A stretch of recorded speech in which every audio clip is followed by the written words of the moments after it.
ngayon pa lang magpapaumanhin na ako. Kasi baka ulo nyo masira ko. Maninipa ako ng mga nagsabing mahina ko. Makinig kayo, bihira to. Madalas na marinig sa kata na pakilig, kasi malikot ang diwa ko.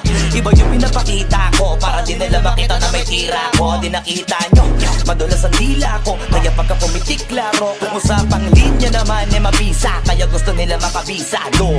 Di man ako magaling kumanta, pero hindi to pipiyo kasi nagkisa ko. Pag ako sumargo pala sigurado, kahit lapis lang mga gawing tapo. Buti na nga lang na ang ngiti pa ko, kahit ang dami na nila mga ngiting aso. Inaasinta ko, paso di sila asintado, kaya di ako apektado.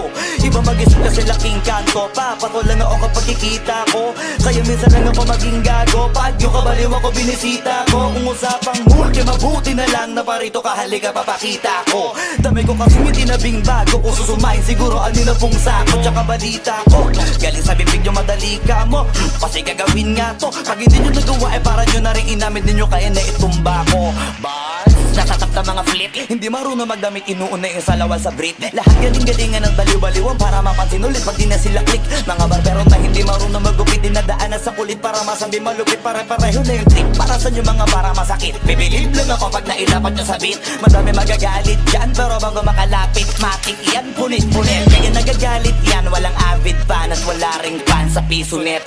Kita-kita na naman yung difference sa kanila pag kami gumawa, hindi pilit. Tapos kung sino pa yung mga silhouette, nagpapanggap na matinggas pero galawang impotent. Pero yung mga legit nakakasama ko sa pick, kasi nakakasama ko sila sa gig. At yung mga naiinggit, hindi sila makadikit kasi hindi nila maamin na nabibilib. Kaso halata na kid, mga galaw na week, hindi kayo masasagip. Sa makatuwid, may pag-asa lang sila makatawid. Pag yung